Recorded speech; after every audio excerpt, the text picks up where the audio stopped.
Okay, we are live. Yay! This is our second episode of Wired Differently, where our goal is to help improve the entrepreneurial journey for misfit neurodivergent entrepreneurs.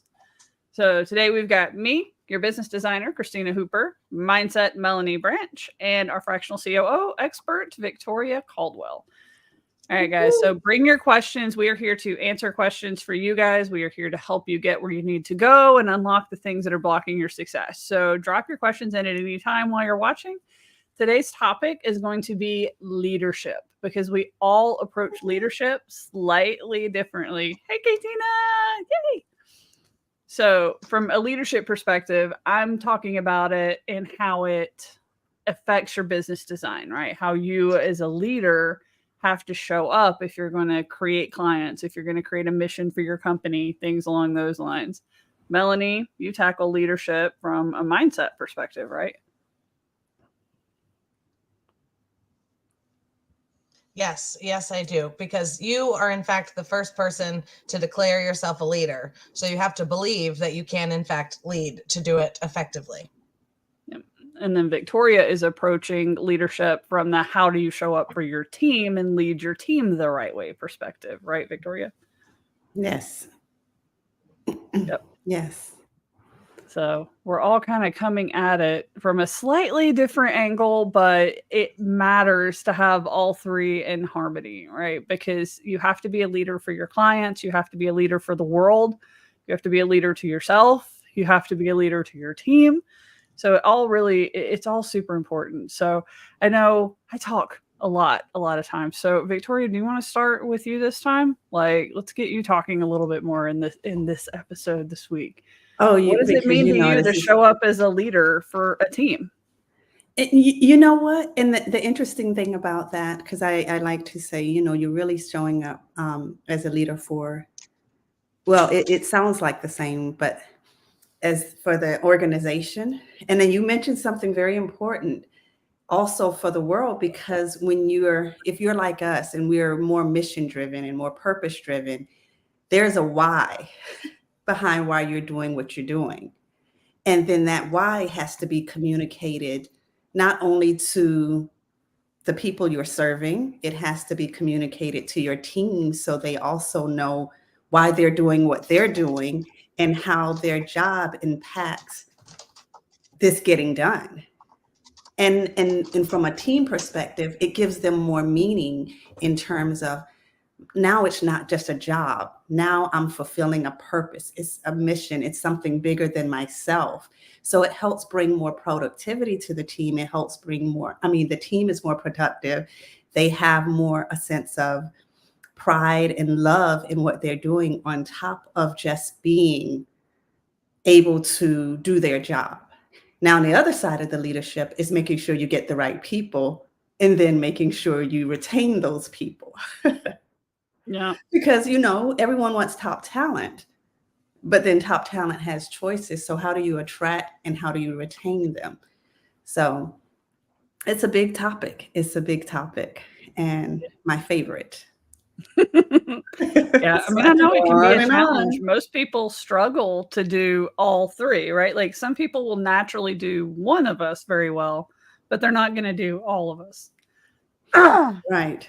And the good thing is you don't have to. You just have to find the right people to do what you don't do well. And when it comes to leading the organization, and it's one thing that's very important, as the leader and the founder, your job is to lead the vision and to lead the company.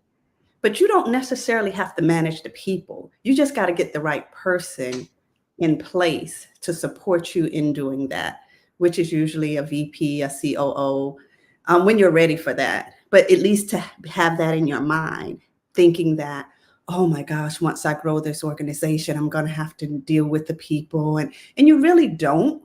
But you got to get the person whose genius lies in that area, who wants to do that, who wants to ignite the people around your mission and manage that execution. People like me who actually enjoy that side to team up with. And that is incredibly, insanely valuable. So Victoria helps me out as my COO.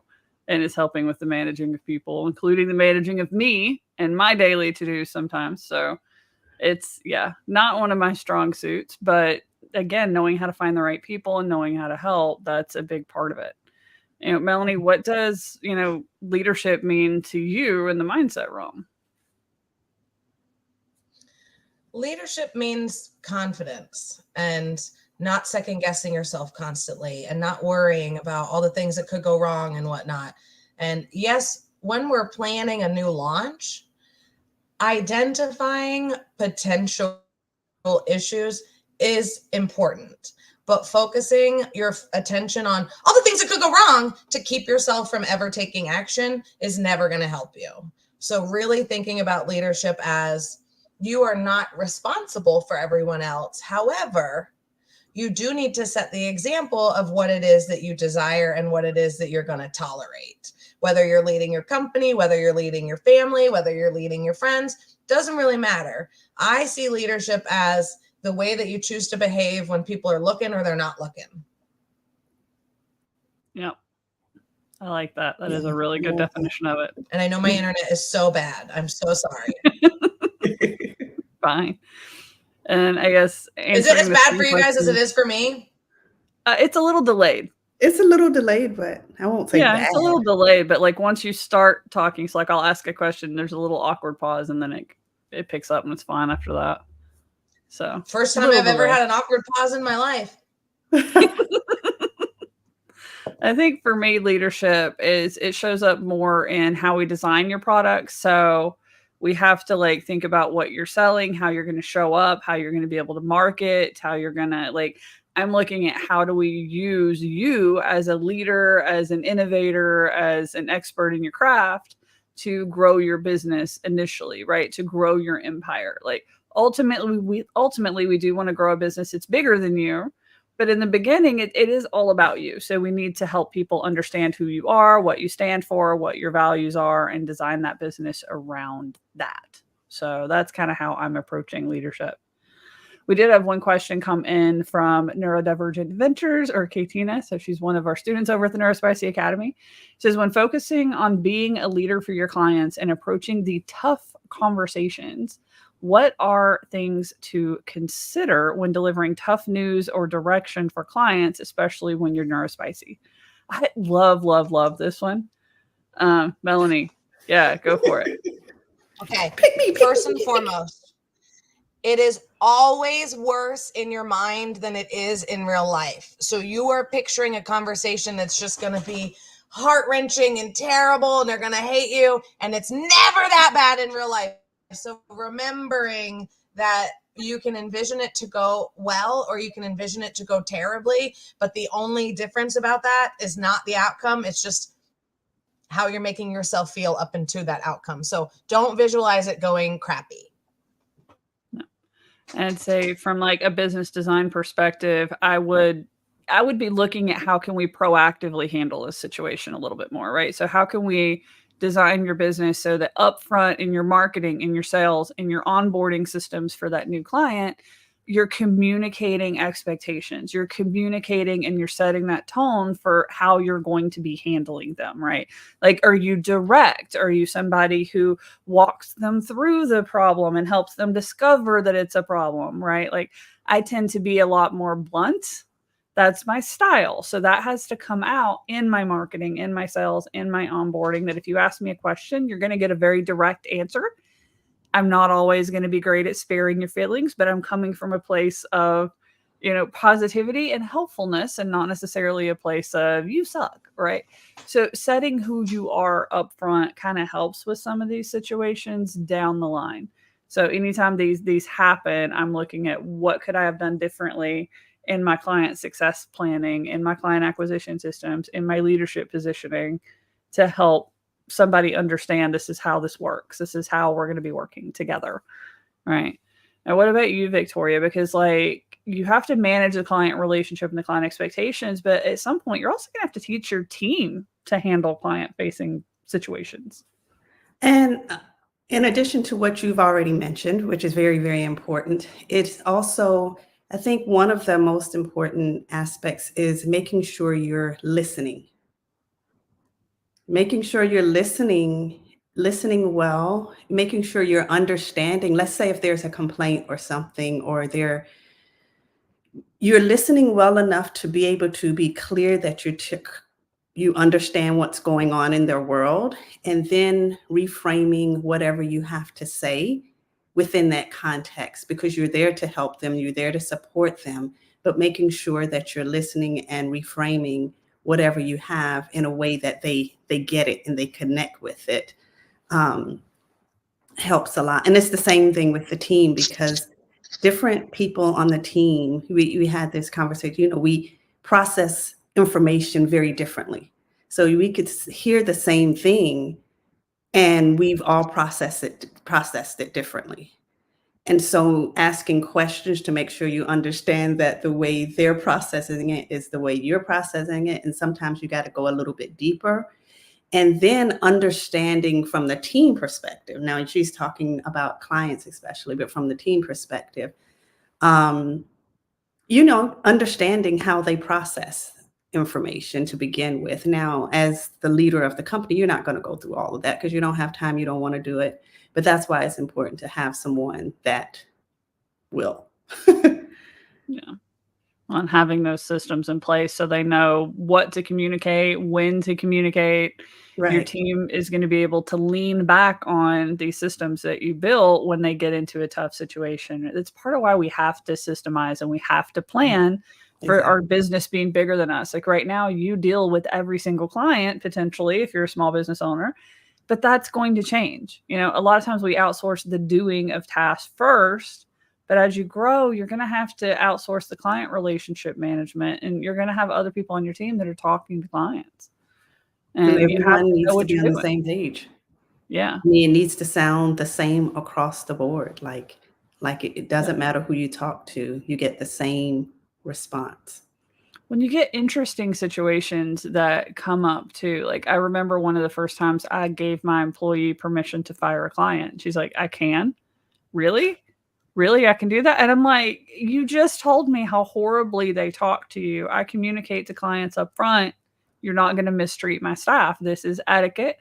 I've already warned them because they've done it before and I've given them a chance to correct their behavior and they didn't. And they're gone. I'm sorry. She's like, oh my God, thank you so much. And that's, showing up as a leader for your team means you're not going to let somebody abuse them. No client, no paycheck, no income is going to be worth, like you can replace that client much easier than you can replace your team members. Yeah. I mean, it takes important time. too in community building. You want to make sure when you're building your social media, your TikTok, your Instagram, your YouTube, all that sort of stuff, anytime you go live, you want to make sure that the people that are hanging out in that chat with you understand how to behave. People get banned from my lives if they come in there talking any sort of way. And even thinking in terms of cultivating who you want in there, because we've all seen it happen, whether you're in my live stream or someone else's, where people just start treating it like it's their own live stream and they're typing something every third sentence. And you're like, wait a minute, guys, this is my show. I don't know what new thing's happening right now. We're going to fix this. So really acting the way that you want to in the future right now, right? That's the mindset version of it, is being that leader right now, whether you have the team or not. Yep, exactly. Right. And I mean, that's what I'm doing from the design standpoint. It's like, we're going to assume you have a team while we're designing your business.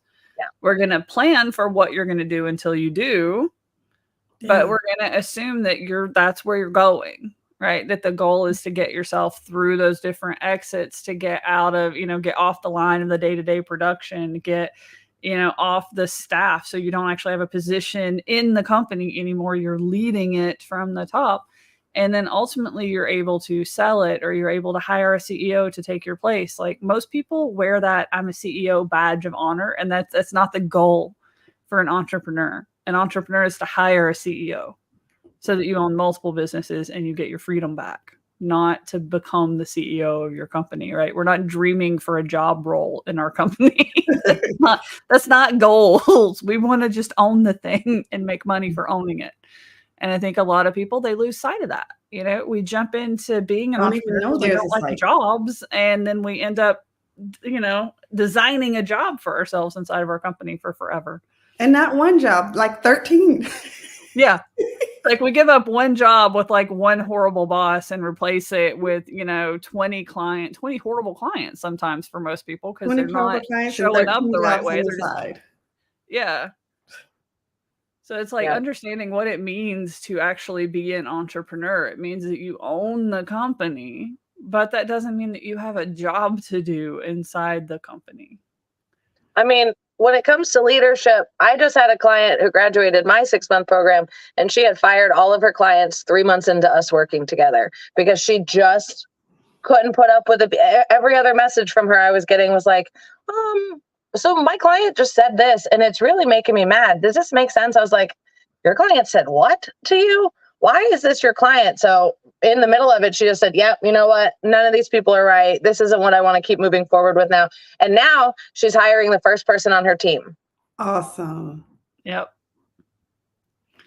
And I love this comment. We don't dream of a job in our biz. When you say it that way, everybody would agree with that. Everybody would agree. No, we don't dream for having a job in our biz. But what happens, right? When you first open a business, you're like, I don't want to work for somebody else anymore. I want to do this for myself. Right. Now, I think coaching is a little different because a lot of people get into coaching and, that is a little bit different, but you're the main thing that you sell. Right. So like if you're a coach, if you're a website designer, you're building websites. If you're a graphics designer, you're designing logos. So you get into your business by having a job to do. You're on the line. You're your chief web developer, your chief business coach, your chief graphics designer, your chief plus you're also your financial person.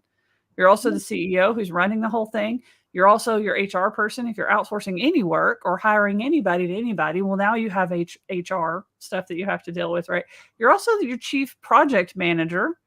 Right. And those are just like the things that come to mind. Yeah. Just off the top of my head. So you not only have the one job to do whatever it is you're doing, coaching, consulting, web development, you have all of the extra jobs to run a business. And I think a lot of people really don't understand how many jobs and how much work that is. Your chief marketing officer, your chief sales officer, you're doing freaking everything.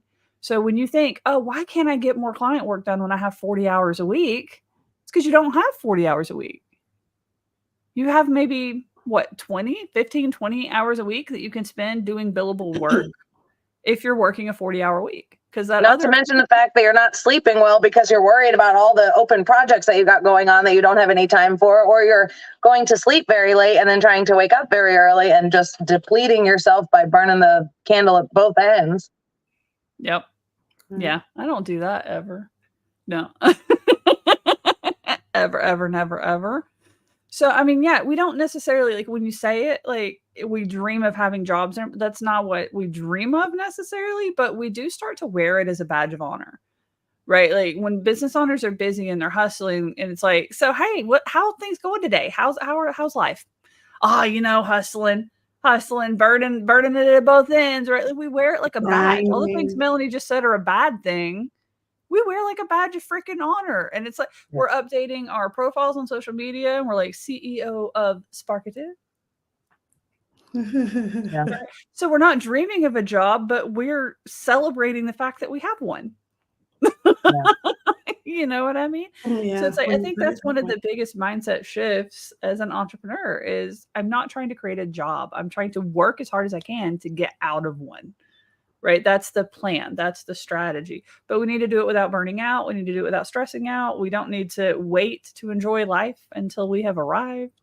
Because you're never going to arrive. It's not like somebody's going to magically sprinkle some success fairy dust on your head and all of a sudden you are now successful. Your goalposts are going to move.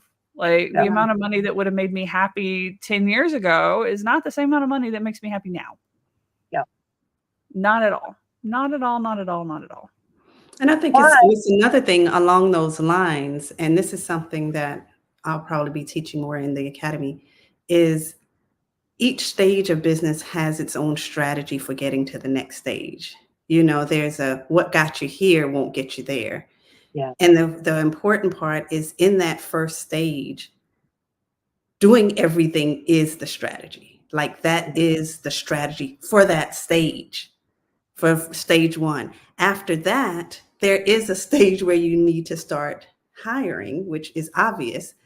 but we have to switch strategies at a second stage to move to that next stage. And what happens is a lot of times we stay in the same grind and push and hustle, thinking it's going to get us to that next stage, and it doesn't. You have to shift and then use a different strategy, and that strategy starts to free up some time, and you move on to the next strategy, and it goes that way as you move up and out of the day-to-day. But for stage one, it is the strategy. It's temporary.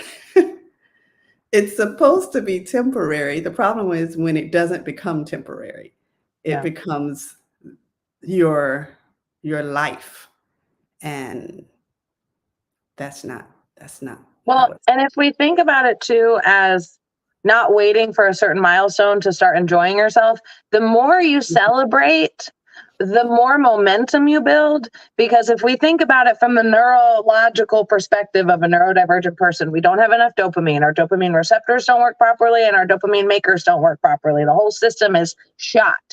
But dopamine is the reward chemical in the brain. So the more you celebrate, the more reward chemical is going to float around, the better you're going to feel, the more you're going to get accomplished. Yeah, I love when we have students at the academy that'll post in the Slack channel, I got a troll today, look at this. Yeah. Because that means you're getting visibility, and it means you're saying something that is polarizing. It means you're starting to find who you are as a leader. It means you're starting to stand out. You're starting to say something different. You're starting to say something that makes people's brains tingle. Like trolls are a good thing, because on the flip side of the extreme of trolls is raving fans. If you're not saying something polarizing, then you're just getting the wishy-washy mad people in the middle. Right? Now, does that mean that everything that you say has to be polarizing and create a big debate? No, not necessarily. But when you do create that debate that gets the trolls, even if the raving fans aren't saying anything in the comments because they don't want to get trolled, they're still there. You know? It's like, I love when people celebrate, because they understand that, because we've taught people that. And they're posting and they got trolled. Like one of the students the other day was like, Christina, somebody cloned your TikTok channel, right? Somebody did somebody what? Somebody was stealing my videos and pretending to be me on TikTok. And they were proud of me for that happening. I was like, yeah, score. And I was a little irritated for a moment, but then that student being proud of me, I was like, yeah, that's exactly what it is.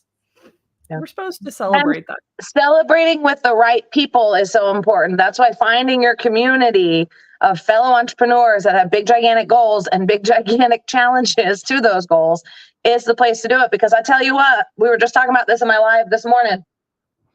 People in your life right now, your family, your friends, all them, they want you to do well, but they don't want you to do better than them. And the more you grow, the more it shines a spotlight on the people around you who are choosing not to grow. So you can only, if you celebrate with people who have the big goals or have the things that you want, they're going to understand, and they're going to jump up and down and squeal and make dinosaur noises with you. If you try and celebrate with people who don't want you to do well or do better than them, they're going to poo and pot. Like they're going to be like, okay, yeah, celebrate with the right people. Don't share it with the wrong ones. That's true. That is very important. And sometimes you just need to be around people, like, even if it's not like bad people, good people, sometimes you just need to be around people who understand what you're saying. Yeah. Right? Because like other entrepreneurs are going to understand, like, oh, I fired a client today. Yeah. And you're like, oh, hell yeah, good job. Right? Like, we're going to know what that means. Or somebody else is going to be like, you did what? Yeah. Why? Or that feeling when you're like, the contract is signed and the PayPal is paid. That is a fucking feeling, right? I can ride that feeling for a good 24 hours, because there's nothing better than all that getting taken care of. And then you have that anticipation of like, we're about to start this relationship. They're about to get this huge transformation. Like, oh God, it just makes me effervescent. I get so excited with that. Yep. 100%. Hey, Jade. Yay. Yeah. Jade's here? Rachel. Yeah, Jade's here. Okay, Tina dropped a comment too, like acknowledging your wins for the week ends my week recognizing there was in fact winning. This is so important. And I will tell you, I balked at this a lot, and I still do sometimes, and I'm working on getting better at it. it's one of the things that Melanie taught me, that you need to document stuff. You need to capture it in some way, shape, form, or fashion so that you can remember it later. Our brains hold on to negativity. They hold on to the things that harm us, and they don't necessarily hold on to the things that help us. So like in business, this can even look like making sure you're capturing testimonials, right? And then making time to go back and review them, because we get people saying kudos all the time, right? We have celebrations happening in the Slack channel on the Academy all the time. Those are testimonials. Those are statements. Those are things that are going to help our business and help my brain so that I feel like, yes, I am indeed doing a good job. Yes, I am indeed transforming lives, right? So capturing those moments, whether it's in like a journal that you do daily, or like Katina's saying here, like an end of the week process, et cetera, whatever you do, I you need like even trying to do it daily if you can at the end of the day, because by the end of the week, you know, if your brain works like mine, then you've forgotten most of them. But yeah, keep a list of it in your notes on your phone. So anytime you start to get bummy, go in there and be like, oh yeah, look at all this shit that I did. Hell yeah, that's right. Yeah, I know Jade was starting to do that. She actually like made several different notebooks, and it was really impressive the last time I had talked to her about it. It was really cool. You know, it also helps with, I believe, two things: the trolls and because this is our topic for today, that, and with your leadership positioning, because you see, because sometimes we forget that we're awesome in our own ways. And I forget to share it with my team, like mentioning the leadership connection. I'll collect testimonials, but I won't necessarily share them back down to the team, and they need to see them. Then we know, like, wow, what we're doing is working, you know, and we get to share in all of that. But even when the leadership position, it's showing you that this is the transformation, and it starts to mold that positioning even better than what you're doing, because we have our own blind spots when it comes to our own genius and awesomeness, and that helps. And the trolls usually help weed out what we don't want to be. You know, they're in there trolling because they're different. They have a different view, and that's okay. They're also in there trolling because they know you're getting attention, so they know they can piggyback off that attention. And remember, there's a lot of trolls out there that literally wake up every day and say, what stranger on the internet am I going to scream at today, in all caps, from the safety of my keyboard in my mother's basement. So we want to be really specific, too, when we think about trolls, and knowing that they are little energetic vampires that realize you're doing better now than you were a week ago, 2 months ago, whatever the timeline is.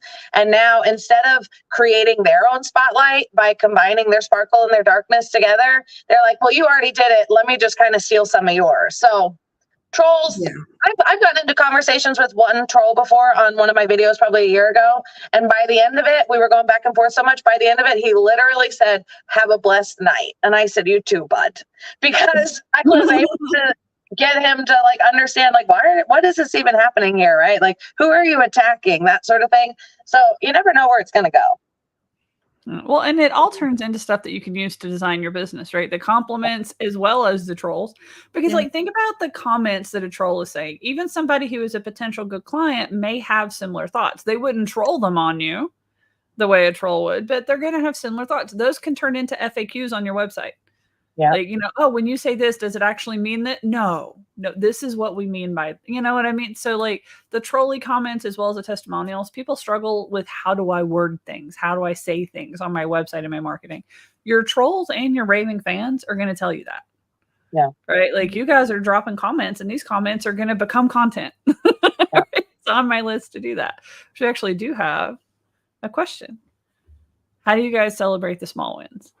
I don't treat them as small. We have an over-exaggerated response to, like, control, right? Like dance parties control. So part of it's we don't treat small wins like small, because it's indicators, it's glimmers, as we like to say, that things are working the way they should be working, right? Your first troll is a sign that you're getting your messaging clearer. It's a sign that you're posting consistently enough for somebody to feel like they control you, right? It's a sign of good things, which is why we don't treat them as small wins. It's like when I do business design, I see this huge roadmap. I see everything that you could do and the different paths that it could get to and where you're going to go. And that's kind of how my brain works. And so when I see a little thing, it's like, hell yeah, you're moving forward on the right path. Here's another little thing and another little thing. And like, I can just tell you're heading the right direction. So they're not, to me, they're not small. They're glimmers that you're heading the right way. So what about, I don't know, Melanie, what do you think? How do you celebrate small wins? I use little sweet treats a lot, but I do also have a lot of tourist placements, so that would make sense. But no, like, so the full-on dinosaur noises, body convulsing, making the weird squeaky sounds and whatnot, because I'm so excited about something. And just like Christina said, the small things are huge. Like just the fact that you realize you are celebrating a small thing is something to celebrate, because we have been so conditioned to only point out and only focus on the negative things. So just the fact that you're able to see these glimmers and be focused on the positive aspects of your life and your business is something to celebrate. But really, celebration, in my mind, is something that makes you feel good. So spending time with somebody that you really like, that's a way to celebrate. Eating something that is a delicious, yummy treat, that's a way to celebrate. You know, going out and doing something you want to do. Y'all know I love going on my walks. That's a celebration every time I'm out there. So really just connecting with whatever's going to make you feel warm and fuzzy, or whatever your desired feeling is, insert that there, but just let yourself have a good time. And remember, you don't have to explain it to anyone. You don't need to say, oh, hey, mom, you know, this weekend we're going out because I sold my first $10,000 contract, or whatever it is. You don't have to tell anybody anything. You can really just start celebrating all the time and being happy more often than you are. And anybody who has a problem with it can kick rocks and flip flops. I like that one. I like that. That's painful. Yeah, that's why they do it. Yeah. That's that Floridian sayings again. They spend more time in flip-flops down there than the rest of us. Right. So. Flip-flops are church shoes if you wear them right. Okay. Flip-flops are real shoes. Want everyone to know.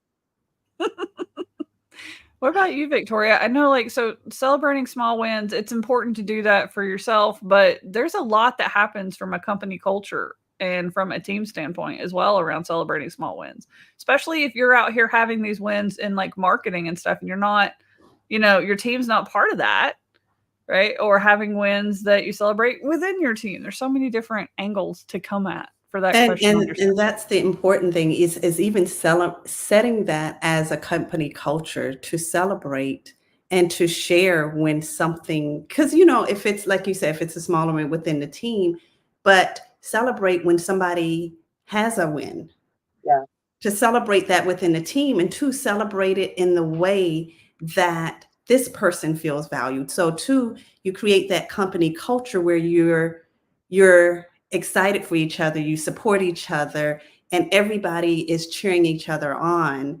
And so when you share this win, not only are they cheering you, congratulating, I don't know if you do a high five, but even understanding, like when it comes to maybe some bigger things or accomplishments, understanding how this person likes to be rewarded versus how this person, and making sure you're customizing it to the best. Because some people, you know, they love a big trophy and it's like, hey, look at me. And some like, I can't do anything with this. Yeah. You know, Yeah. You know, give me a different type of reward. But that's all going into knowing who you have on your team and seeing what lights them up and celebrating. But then there's the basic celebrating, just high-fiving. That's a great job, you know, and it's so important to do that all the time and make sure it's consistent, you know, to make sure, because sometimes in the teams, certain people or certain teams will get rewarded and constantly high fives, and you know, another team member is doing all of this stuff and things that make an even bigger impact. And then it's like, oh, okay. Yeah. And then it starts creating some resentment, and then you got major problems throughout the team, especially from the leadership perspective. And I love how, like, all of us, one common thread that happened is you have to model it, right? You have to model it. And it's like, if I'm not celebrating the small wins on my social media as part of my marketing, as part of the business design, as part of what we're doing, if we're not celebrating those, then we're not creating that culture where clients can celebrate small wins, where staff members can celebrate, you know, small wins, where our community can celebrate a win. Like, imagine creating such a presence of celebrating small wins that somebody feels confident posting on your social media. Like, I did what you said last week and it worked for me and I got that. Or a staff member's like, I woke up today and I wasn't exhausted because of what you've been helping me do with, staying in my flow state and finding the tasks that work for me.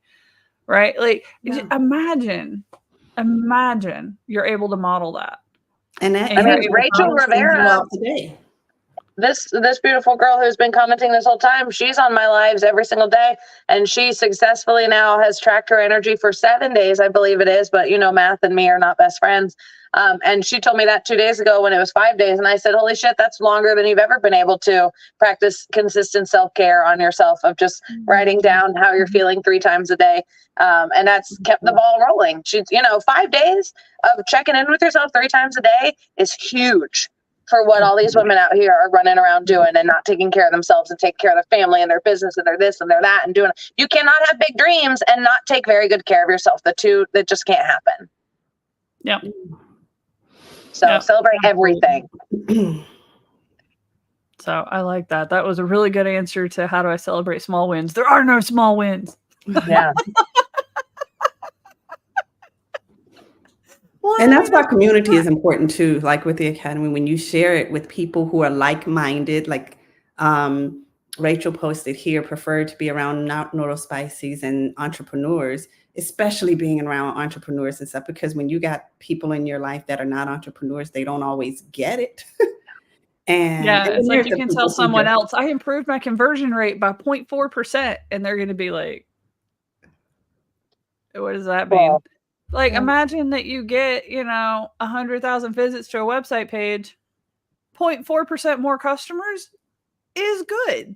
That's, but you talk to a non-entrepreneur and they're going to be like, 0.4% is nothing. What do you, context? Yeah, definitely context. And Neuro-Spices is definitely, like, I've started venturing. I kind of like went to a safe haven while I was healing burnout and just kind of hung out with Neuro-Spices and hung out in the Academy. And I've been venturing out more into the neurotypical world. And holy crap, it's a lot more fun in Neuro-Spiceyville. A lot more fun. I went to a party over the weekend. And, I surround myself with neurodivergent people all the time. If I'm around neurotypicals, it's because I'm at the grocery store and I have to feed these teenagers. But I was at a party and I was faced with the opportunity to see ignorance in what makes neurodivergent people healthy and happy. Because somebody there, a young person, he's probably late teens, early 20s, looked out and was like, what are all these kids wearing headphones for? Am I at a silent disco? Meanwhile, I'm wearing my headband headphones, and he's talking about one of my kids, along with a few others that are there. And I said, the world is incredibly loud and overwhelming. So I don't think headphones are a bad thing as long as the person's happy. And he was like, I said, yeah, let's not just say stupid, ignorant stuff that's derogatory about people because you don't have the capacity to learn and understand more. Like, does somebody wearing headphones negatively impact you in any way? Exactly. No. Exactly. Yeah, I used to be like that before I knew that I was Neuro-Spicy. Like, my youngest kid would wear headphones all of the time. Like, we'd get in the car, he'd have his headphones on. It drove me crazy because I'm sitting here trying to talk to him while we're driving. And he always sits in the back seat, doesn't like the front seat. So I'm chauffeuring him around anyway, even if it's just me and him in the car. And he's got his headphones on. I'm like trying to talk, and I'm like, take them off. I'm trying to talk to you. And it's driving me crazy. And I couldn't understand why he wanted them on, but it was just loud when we were traveling in the car. He liked to have them on. Now that I know we're Neuro-Spicy, I get it. But before then, we were taught as kids that it was rude. Yeah. You don't put your headphones on. You need to be able to listen to the people speaking around you. And then, we were taught it was a safety issue because you can't hear well enough around you. And so many other things. And I was very anti-headphones, but then I learned, got educated. Now I'm like, I don't necessarily mind it. I communicate in advance that I would like to talk to you about something when we get in the car. Can you please make sure you can hear me for a little bit and then move on? Yeah. Tina brought up another good point, and I think this is incredibly valid too. The ones who are new entrepreneurs past 3 to 5 years get it. And the ones who have been in biz for 25 plus years, they don't seem to get it sometimes. And that is facts. I've been in business for about 17 years now. Right. And I think, Melanie, you're at what, 4 years, 3-4 years? So you're in that like 3 to 5 year range. Mm-hmm. And yeah, it was a completely different world when I was getting started. Right. Like I started in like graphic design and web development, and I had to convince people the internet wasn't going anywhere. Right. When I got started, and that they did need to have a website. Like people were literally telling me the internet was going to be a fad. It was passing, that people wouldn't like all this disruption, this technology in their lives. They didn't need to have a website for their business because people word of mouth and magazines and newspaper ads have always worked so well for them. Like I was having those conversations when I got started. That's the difference in the landscape for entrepreneurs. Like me and my husband were just talking about this last night, that like, I don't understand why so many people have trouble with technology nowadays, when like you have to understand technology to grow a business. You have to. I was like thinking about it. And then I was like, well, there just wasn't as much technology when we got started. It wasn't a fire hose, right? There was a few things. Like when I got started, it was before like WordPress was really even a website builder. It was a blogging tool. Right. And people were talking about how WYSIWYG website builders were going to break the world, right? Like they're like, there will never be web developers ever. Kind of like AI right now. People are like, you're never going to hire a content writer ever again. Writers are just going to go blah, blah, blah. People were saying that about website developers back in the day too. And are there still website developers? Yeah. Absolutely. There just wasn't as much technology, and we got to learn it at a drip. You know, I mean, tech moves fast. It does. But we didn't have AI and VoIP phone systems, and heck, cell phones were barely even a thing. You were still paying for minutes and text messages back then. Right. Yeah. So, I mean, your business had a landline. You have a VoIP phone system you had to master all the settings for. You weren't trying to manage, like, email marketing barely existed. Yeah, so I got to learn the tech as it rolled out. I didn't have to be like, so you're an entrepreneur, welcome. Here's your manual for the basic tech you're going to have to learn just to exist as an entrepreneur nowadays, right? Like, so yeah, I mean, it was so different. It was so different. Everything was so different. And I mean, we were the ones that were on top of, like, I was a little bit more tech savvy anyway, but I was on top of trends. I was one of the first people to have a website. I was one of the first, people to have social media channels. I was one of the first people doing email marketing, right? Like one of the first people doing blogging. I was back when there wasn't 100 million website pages to compete with for the same topic, it was just different. Yeah. So, I mean, we don't get it. Those of us have been around for a very long time. We have to put conscious effort into getting it, into understanding it. We have to. It just doesn't, that's why it's like, take it with a grain of salt. Somebody's like, I built my business on email marketing. Okay, cool. But you built it 15 years ago. Email marketing 15 years ago and email marketing today, not the same. I mean, you have to be adaptable. If you're going to be successful in business, I had a golf coach named Kathy Paget when I was a teenager. Yes, I played golf competitively and I was quite good. So watch your back. But she would always say, because we have weather in Southwest Florida where I grew up. You're talking hurricanes, you're talking lightning that'll just roll in 5 minutes and roll out just as fast. Like there was significant obstacles that were going to happen when you're playing golf. And she always said, a good golfer adapts. You cannot spend your time complaining about how slow the greens are going, or you can't spend your time complaining about how many, sand traps there are. You just have to go, all right, well, then I'm gonna have to figure my way out around these obstacles. They're in my path. How do I get to where I want to go? I can spend my time complaining about all of these things that are happening and changing. Like everybody likes to complain about the social media algorithms changing all the time. Oh, I can't keep up. Okay, don't try and keep up with algorithms. Make content that resonates and builds your community. Yeah. I think I literally just posted about that like yesterday, day before. It's on my list or something where I was talking about that. I mean, we just talked about all the hats you wear as a young business owner without a big team and without all this other stuff going on. You have a lot of freaking work to do trying to master and understand all of the algorithms and all their fickleness when they change, or you just don't have time for that. But what you can focus on is consistent content creation of some kind in some way. Like whatever it is works for you. Like we have 3 different content personalities happening here. I like written, Melanie likes video, Victoria likes audio. We literally 3 people, we all have 3 very different ways that we can create content in a way that's easy for us, right? It's not draining. Can I make video like Melanie? Yeah, but it drains me more than it drains Melanie. Can I do audio like Victoria? Yes, but it drains me a lot. Video is easier, right? Way easier for me. And we can always repurpose it into something else. Like I start all of my content as written, like a blog or a social post or something along those lines. And then I go and make a video off of it. And that is a lot easier because the brain power happened, the creativity happened in the format that my brain liked. Yeah. Right. So that was a lot easier for me to produce consistent content when we're doing that. So instead of following trends and worrying about, like, I don't care what marketing guru of the week is piping off that, like, email is the thing, carousel posts are the thing, you should be doing a video every single day for 90 days. I don't care. Screw all that. Do whatever works for you and do it as consistently as you can. Yeah. That is going to outperform any trendy anything ever. Simple. It's just mainly the discipline to be consistent. Yeah. Well, I mean, if you look at what all of the platforms are trying to do, if you are consistently providing helpful educational content in whatever platform and whatever format you can do, that is what every single platform that is going to broadcast your message to the world wants, right? Yeah. Facebook, YouTube, Instagram, Pinterest, Google for your website pages. Their goal is to provide people things that people enjoy. People are enjoying the content. They're consuming the content.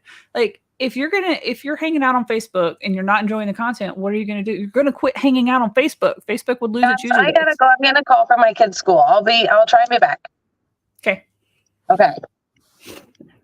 See, and this is why it's great to have partnerships, which we also teach people to do, because you got other people that got your back when life happens. But yeah, I mean, I lost my train of thought. Where was it?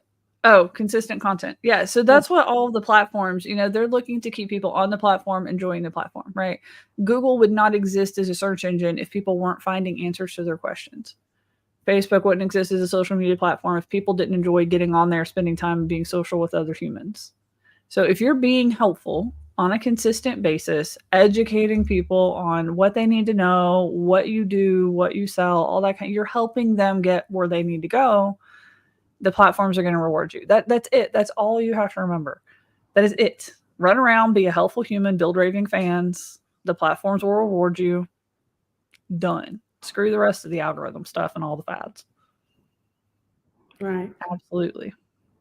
I like this comment from Yari too. Yari's another student over at the Academy. So she has been amazing. She's already, it was probably less than 4 or 5 months you started getting partnership deals, or 6 months, something like that. You had like 2 different partnership people reach out to you at the same time. It's really cool. And she is absolutely right. Sales funnel. So for anybody who doesn't know, a sales funnel is basically just a series of steps that you're going to walk someone through that, they become aware of you and they give you money, right? That's all a sales funnel is. You exist, take my money. That's a sales funnel.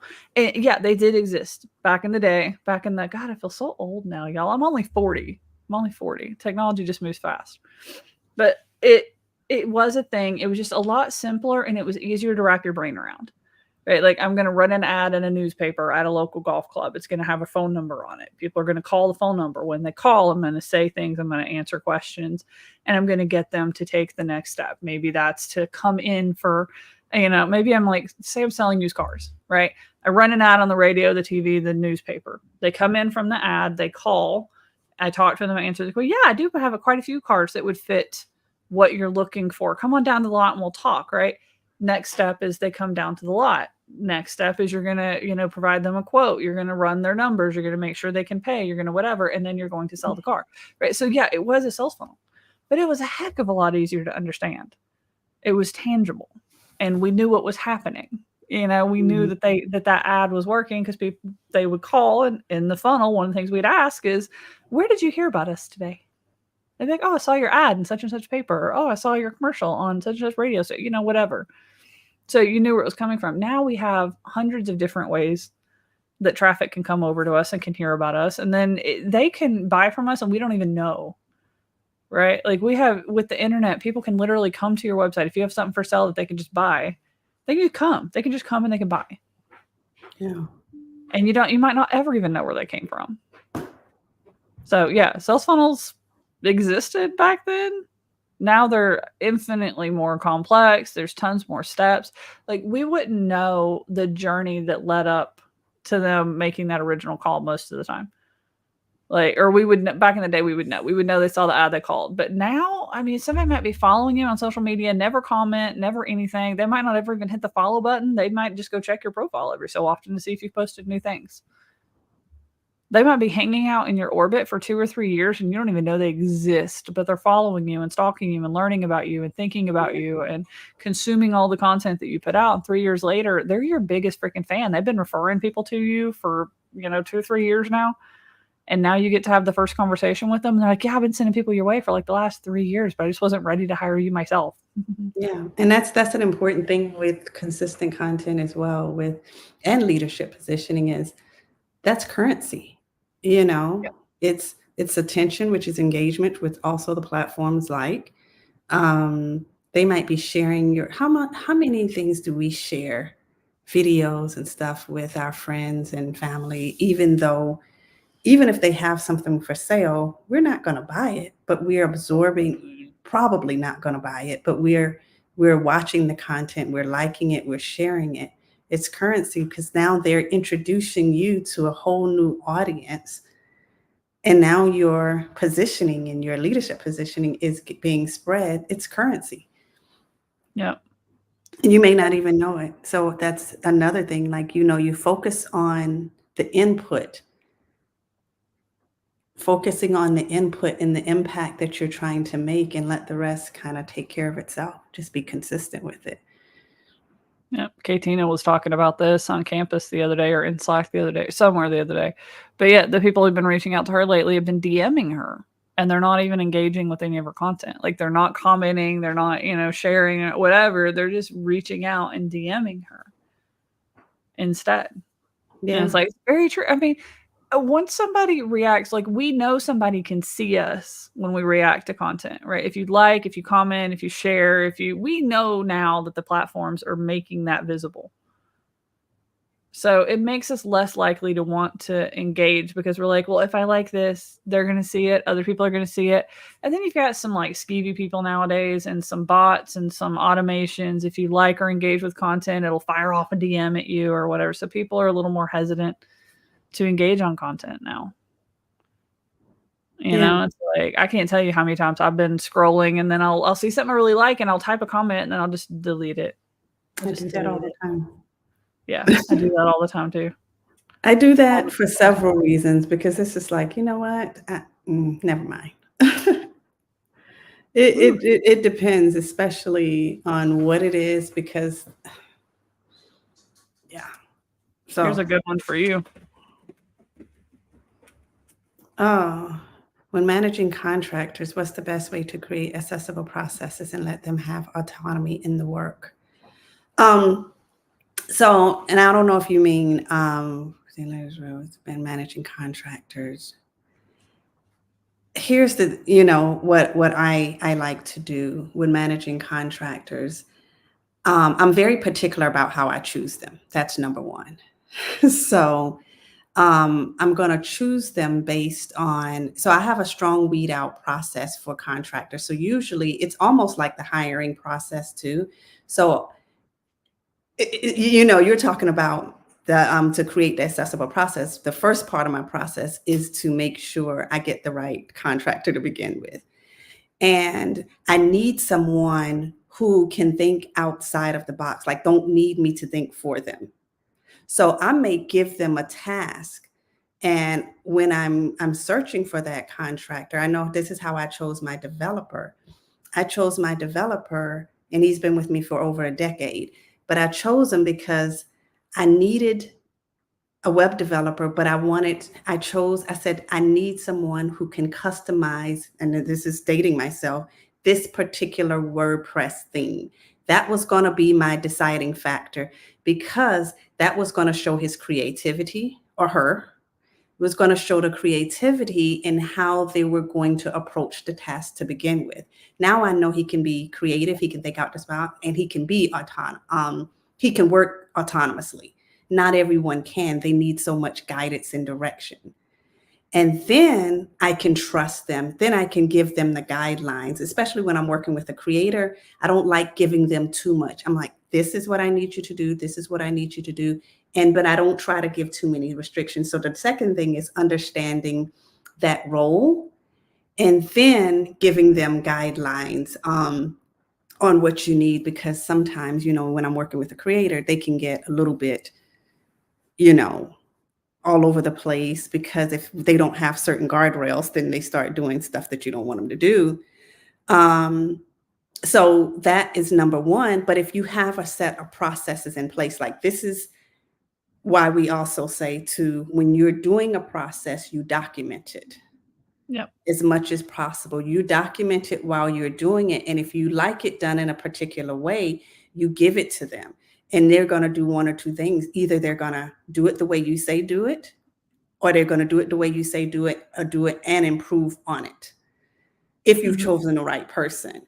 So that's how I like to do that, because they were like, well, there's a faster way to do this. There's an easier way to do this. What I would tell my developer is, do what I say to do, and then do what you say, what you're doing, and let me see the two, because maybe your way is better. I'm okay. And I've had teams of both. I've had big teams of like 15, 20, 30 contractors, and I've had teams of like 15, 20 employees. The biggest difference between employees and contractors is with contractors, you negotiate every job. Right. So even if this is a contractor you're working with consistently, like maybe you have websites that you want them to build for you every single week, right? You're still negotiating every job with a contractor, where an employee, you're like, you're my web developer. I'm going to give you assignments and you can ask me if you have questions. With contractors, you have to let them know what the expectation is. I need this website built in this time frame. This is what I need to have done with it. This is what I'm willing to pay. Are you on board? Right. Yeah. And it doesn't matter if you're giving them maybe we had blog writers, right? So we had people that this is a project that I'm having to negotiate every single blog article, but I'm doing 3 and 4 a day. Right. So having these big lengthy negotiations on, do you have time, bandwidth, money, whatever, for every single would be crazy to do that 3 and 4 times a day. So we actually built systems and processes. It's like, this blog article has these requirements. When you claim that article, right? So we would put them in the pool, and we had like 15, 20 different contractors. We would put them in the pool, and when they would claim it, they would have to agree to a statement, right? So they would actually be signing off on the project terms. This article has this deadline. It's this long. It's on this topic. It's going to pay this much. If you agree, yes. Right. So you're being very clear up front, or you should be very clear up front with a contractor on exactly what you want and when it is due, what done looks like. You have to put that time into creating those processes, either, for bigger projects like having them build a website, or smaller projects like having them, you still have to do it with every single assignment. It's good to do with employees. It's required for contractors. You have to. And there's also some legal stuff you have to worry about. A lot of people misclassify contractors. Like, they're really an employee. They're treating them like an employee. Like, you're expected to be available from this time to this time, 5 days a week, et cetera, et cetera. And you can't do that with a contractor. Contractors set their own hours, whatever. But you can, if they agree to a project, you can hold them to the project definition. So that's why you have to go through and do that. Now, if they're international contractors, it's a little different. It's still shady a little bit to treat them like, expect employee. What am I trying to say? Expect them to behave like an employee if they're a contractor. So you still want to make sure you're very clear on the relationship. Yeah. But if you're in the US and they're US based contractors, there are a lot of guidelines on what is legally a contractor and what isn't. And you really have to know those. Yari has a good one. Hiring and outsourcing, no, they are not the same things. They're absolutely not the same thing. So you can outsource to a company, to a contractor, to a human, to a whatever. You can outsource a task. You can outsource regular tasks. If you're hiring, you're bringing them into your actual team. You are committing to regular work. You're committing to guidelines. You're also going to have to deal with hiring and firing. Whereas like when you're outsourcing, you really don't have to deal with hiring and firing. Either the work, you're either assigning them work or you're not assigning them work. You either have work for them to do or you don't, whether it's once every so often or on a regular basis. You still do them the courtesy of letting them know that you don't have more work. But it is very, very different. And the legal responsibilities are very process. If you don't necessarily have to build in the process for how they do the work. Yeah. Oh, that's a really good point. Yeah. That's a really good point. Outsourcers, they're doing the work. They have the process. They have the systems in place. You're giving it to them to execute, to complete the task. Yeah. If you're hiring a professional web developer, you're not telling them how to be a web developer. If you're hiring a content writer for a blog article, you're telling them what your guidelines are, what you require, but you're not telling them how to do their job. Yeah. If you're hiring, you might be telling them how to do their job. You might be, providing some training, some onboarding. It might take, it's usually 60 to 90 days for most job roles to get somebody up to speed where they can take it on. Yeah. Whereas if you're outsourcing, you can just say, this is the job. Do you have bandwidth to take it on right now? Yes, no. Cool. Yeah. You're not responsible for training. That's a very, very important distinction. A very important question. Great question. An important distinction, because sometimes we confuse outsourcing with hiring, and it's just not the same. So that's great. Yeah. And even the like legal requirements and the ethical requirements. If it's somebody that you're hiring, you're responsible for their training and education to keep them up to speed on what they need to know in their field. Like if you hire a social media developer, you're responsible for making sure they have the training they need to keep up with it, make sure they have the time in their schedule to keep up with what's changing. In an industry like social media that changes all the time, they may need to have 5 hours a week dedicated to just training, learning, education. You have to make that time and pay them their wages and provide them the training materials. If you're outsourcing, you're not responsible for any of that. They do that. Right. And there's also in terms of like equipment and software and technology and things along those lines. If you're hiring someone, you're supposed to provide all of that or compensate them for basically renting their computer from them for work, right? Things along those lines. If you're outsourcing, you're actually, especially in the US, you're not allowed to provide them because that starts blurring the line, right? So you don't provide them a computer, you don't provide them their software, they provide it. So there's a lot of difference from a legal standpoint, from an ethical standpoint, from a how you use them, what the relationship should be standpoint. There's a big difference. As far as like when do you begin to hire? Whenever you have your processes where you can teach someone else how to do it, and you need that, you need that time back in your day. Like anytime I've tried to solve a scale problem by hiring, it's bit me in the butt every time, right? I can't just be like, I'm too busy, I don't have time, let me hire and let me throw a human at this. Because it takes time to put a human into place, even if you're outsourcing, to find the right human, to explain what is needed, to educate them on it, make sure they can, there's time. And if you're already stretched too thin to do the job, you don't have time to find the right person. And that's what people forget, that you may need help, but all of these things, it's like when you run out of time, then mentally it's like, oh, it's time to get help, but you're not ready to get help and you're not ready to hire until you got some processes, which is why we teach, start building the processes as you're doing it. You know what your company values are, know what your mission is. This makes the hiring process easier later, because you're going to choose somebody who's aligned. You're going to choose somebody who gets it. Now you got a process in place. So when you're ready to hire, now you're doing this stuff while you're doing it anyway. So it's not extra work. You're just documenting what you're already doing. And then when it's time to bring somebody on, you can not only that, who's the right person for this. And you don't want to hire yourself. You don't want to hire yourself, but yeah, those are the most important things for when it becomes a win. You're not ready to hire somebody without processes in place. And that's one of the biggest mistakes that I see a lot of entrepreneurs. Not only do they're like, oh, I got to stop and I got to teach them everything. It's just faster to do it myself.